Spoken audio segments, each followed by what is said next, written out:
रविकांत तुपकर व कार्यकर्त्यांची निर्दोष मुक्तता, ॲडव्होकेट शर्वरी तुपकर यांचा यशस्वी युक्तिवाद। 2013 सालचे अन्न व औषध विभागातील गाजलेले आंदोलन 12 वर्षांपासून सुरू होता खटला।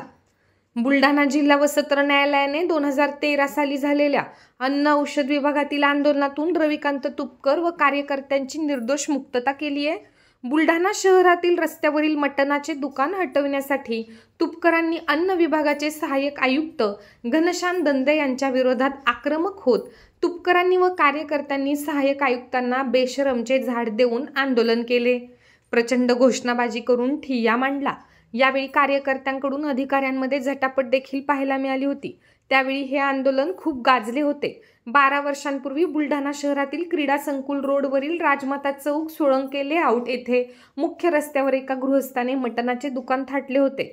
सदर मटण दुकानाचा परिसरातील नागरिकांना प्रचंड त्रास होत होता। प्रचंड दुर्गंधी आणि घाणीचे साम्राज्य परिसरात निर्माण झाले होते। अन्न प्रशासन विभागाच्या कायद्यांना केराची टोपली दाखवत परवानगी देण्याचा प्रताप केला होता। यात नगरपालिका प्रशासनही सहभागी होते। परिसरातील नागरिकांनी वारंवार नगरपालिका व अन्न औषध प्रशासन विभागाला तक्रारी करूनही प्रशासन ढिम्म होतं। कोणतीही कारवाई प्रशासनाने केली नाही। अखेर व्यथित होऊन परिसरातील नागरिकांनी युवा नेते रविकांत तुपकर यांच्याकडे तक्रार मांडली आणि रविकांत तुपकरने आंदोलन केले होते।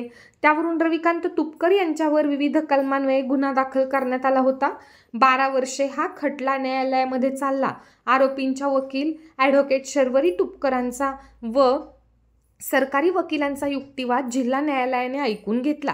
सर्व साक्षी पुरावे तपासल्यानंतर अतिरिक्त सत्र न्यायाधीश A.G. संतांनी यांनी रविकांत तुपकर व कार्यकर्त्यांची निर्दोष मुक्तता केली। आरोपींच्या वतीने शर्वरी तुपकर यांनी प्रभावी युक्तिवाद केल्यानेच कार्यकर्त्यांची निर्दोष मुक्तता झाल्याची चर्चा न्यायालय परिसरात होती।